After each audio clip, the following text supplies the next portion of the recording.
చపాతీ రోటీ కాకుండా సంతృప్తిగా రైస్ కూడా తినవచ్చు. Doctor rice, sugar free rice, doctor rice, diabetic rice, sugar pension బియ్యం, డాక్టర్ రైస్. బ్రేకింగ్ న్యూస్ చూస్తున్నారు. నిజంగా తల్లిదండ్రులకు గుండె బద్దలేసిపోయే వార్త ఇది. ఎందుకంటే నల్గొండ జిల్లాలో జరిగిన దారుణం ఇది. ఈ కథనం మిమ్మల్ని కాస్త కలవరపరిచేస్తుంది. దీనికి సంబంధించిన జాగ్రత్తలు తీసుకోవాలని ఆర్టీవీ సూచించడం జరుగుతోంది. నడుగూడెం కస్తూర్బా స్కూల్లో విద్యార్థిని బలవన్ మరణానికి పాల్పడింది. అర్ధరాత్రి క్లాస్ రూమ్లో ఉరేసుకుంది 10th విద్యార్థిని. విద్యార్థిని మృతితో ఆ తల్లిదండ్రులు, ఆమె స్నేహితులు కన్నీరు మున్నీరుగా విలపిస్తున్నారు. బలవన్ మరణానికి కారణాలపై పోలీసుల దర్యాప్తు జరుగుతోంది. ఎందుకు ఆమె బలవన్ మరణానికి పాల్పడింది? మరి ముఖ్యంగా క్లాస్ రూమ్లో, అర్ధరాత్రి క్లాస్ రూమ్లో ఆమె బలవన్ మరణానికి పాల్పడేంత వరకు కూడా ఎవరు ఆమెను గమనించలేదా? అసలు ఎందుకు బలవన్ మరణానికి పాల్పడింది? కారణాలేంటి? మరీ ముఖ్యంగా ఎవరైనా వేధించే ప్రయత్నం చేశారా? లేకపోతే చదువు విషయంలో ఇబ్బందికర వాతావరణానికి లోనైందా? దాంతోపాటు ఇంకా ఏవైనా ఇతర కారణాలు ఏవైనా ప్రభావితం చేశాయా? చదువు విషయంలో ఎవరైనా తన మీద ప్రెషర్ పెట్టి ఒత్తిడి పెట్టే ప్రయత్నం చేశారా?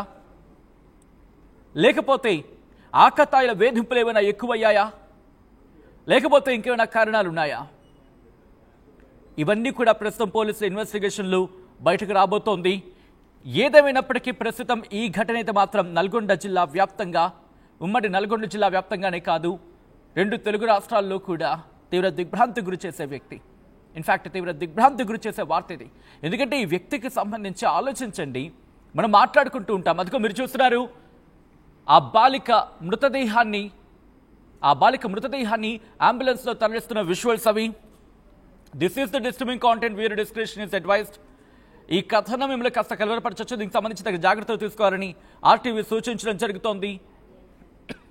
నల్గొండలో జరిగిన ఈ ఘటన ఒక్కసారిగా అందరినీ షాక్ గురి చేసింది. ఎందుకు ఒక విద్యార్థిని అంటే దాదాపుగా 10th అంటున్నారు కాబట్టి మహా అయితే ఒక 12 ఏళ్ళు ఉంటాయి, 15 నుంచి అంతే కదా, 14-15 ఏళ్ళు ఉంటాయి.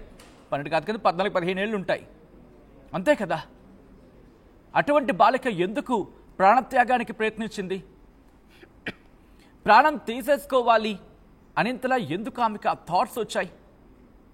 లేకపోతే ఎవరైనా హత్య చేసి ఆత్మహత్యగా చిత్రీకరించే ప్రయత్నం చేశారా?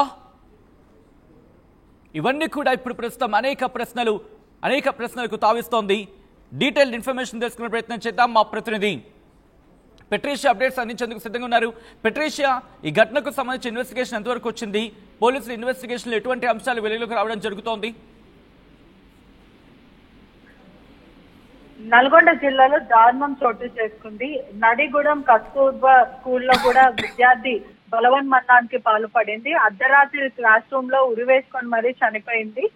ఒకవైపు కుటుంబ సభ్యులు అందరు కూడా వెంటనే చేరుకున్నారు. ఫ్రెండ్స్ అందరు కూడా షాక్ లో ఉన్నారు. కుటుంబం అంతా కూడా కన్నీరు మున్నీరుగా విలపిస్తున్నారు. అదే కాకుండా బలవన్ మరణానికి ఎందుకు పాల్పడాల్సి వచ్చింది, అది కూడా ఒక స్కూల్ చదువుతున్న స్టూడెంట్, అటువంటిది ఎందుకు ఈ ఘటన జరిగిందంటూ కూడా పోలీసులు ఆరాధిస్తున్న పరిస్థితి కనిపిస్తుంది.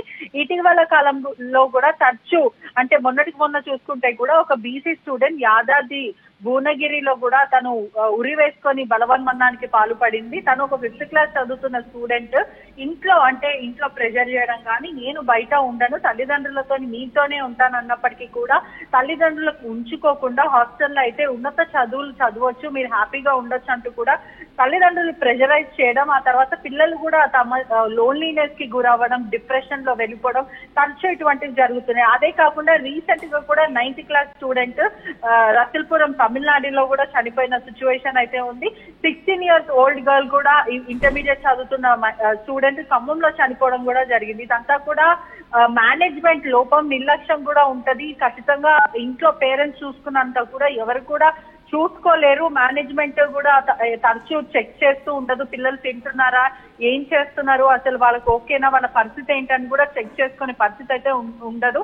అదే కాకుండా తల్లిదండ్రులకు కూడా హై ఎక్స్పెక్టేషన్స్ ఉండడము, మరోవైపు స్టూడెంట్స్ కూడా ఎక్కడ ఫెయిల్ అయిపోతాము, అదే కాకుండా ఎక్స్ట్రా అవర్స్, దాని తర్వాత టెస్ట్లు అని ఇబ్బంది పెట్టడాలు, అసలు స్లీప్ లేని నైట్స్ కూడా గడిపిన పరిస్థితి ఉంటది. వాళ్ళ మెంటల్ కండిషన్ గానీ చాలా ఇబ్బంది, యాంగ్జైటీకి కూడా అవ్వడం, అదే కాకుండా మెంటల్ ప్రాబ్లమ్స్, డిప్రెషన్, ఇవన్నీ కూడా పిల్లలు ఐసోలేట్ అవ్వడము, లోన్లీగా ఉండడం, ఇవన్నీ కూడా తరచూ జరుగుతూ ఉన్నాయి. కానీ పేరెంట్స్ మాత్రం అర్థం చేసుకోవట్లేదంటూ కూడా పలువురు నెటిజన్స్ మాట్లాడుకుంటున్నారు. మరోవైపు రెండు కోణాల నుంచి ఆలోచిస్తే కూడా ఒకవైపు తల్లిదండ్రులకు ఇష్టం ఉన్నప్పటికీ ఆ అమ్మాయికి ఇష్టం లేదు, నేను ఇక్కడ ఉండను అని కూడా తరచూ చెప్పేదంట. అయినప్పటికీ కూడా వాళ్ళ తల్లిదండ్రులు పట్టించుకోలేరు.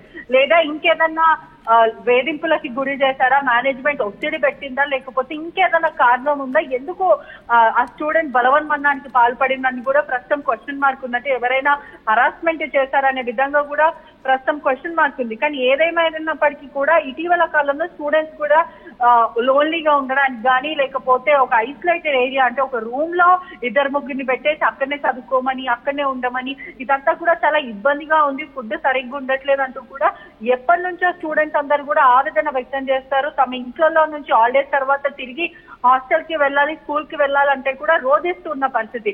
ఖచ్చితంగా తల్లిదండ్రులు కూడా ఆలోచించాల్సిన విషయం, ఇటువంటి ట్రామా గానీ లేకపోతే అన్సేఫ్ ఎన్విరాన్మెంట్ ఖచ్చితంగా పిల్లలకి ఇవ్వకూడదు, సపోర్టివ్ గా ఉండాలి, ఆలోచించాలి. వాళ్ళకి ఏం కావాలి అనేది కూడా వాళ్ళు ఖచ్చితంగా ఆలోచించాల్సిన పరిస్థితి అయితే ఉంది. Right Patricia, thanks for the update. మొత్తంగా అయితే మాత్రం నల్గొండకు చెందిన ఈ ఘటన, నల్గొండ జిల్లాలో చోటు చేసుకున్న ఈ ఘటన అందరినీ కూడా తీవ్ర దిగ్భ్రాంతి గురి చేసింది. నల్గొండ జిల్లాలో దారుణానికి సంబంధించిన బిగ్ బ్రేకింగ్ న్యూస్ చూస్తున్నారు. నడిగూడెం కస్తూర్బా స్కూల్లో విద్యార్థిని బలవన్మరణానికి పాల్పడింది. అర్ధరాత్రి క్లాస్ రూమ్లో ఉరేసుకుంది 10th విద్యార్థిని మృతితో కన్నీరు మున్నీరుగా విలపిస్తున్నారు ఆ తల్లిదండ్రులు, ఆమె స్నేహితులు. బలవన్మరణానికి కారణాలపై పోలీసుల దర్యాప్తు జరుగుతోంది. ఈ ఘటనపై మీరేమనుకుంటున్నారు? మీ అభిప్రాయం ఒక్కసారి వ్యక్తం చేసే ప్రయత్నం చేయండి. ఎందుకంటే చిన్న పిల్లలే, వీళ్ళంతా కూడా పిల్లలే. వీళ్ళు బలవన్మరణానికి పాల్పడడం అనేది అత్యంత విషాదకరమే కాదు, అత్యంత శోచనీయమైన అంశం కూడా. కాబట్టి ఈ అంశానికి సంబంధించి మీ అభిప్రాయాన్ని కామెంట్ రూపంలో చెప్పే ప్రయత్నం చేయండి. తెలుగులో ఫాస్టెస్ట్ న్యూస్ యాప్ ఇప్పుడు కొత్త అవతారంలో 5 సెకండ్లు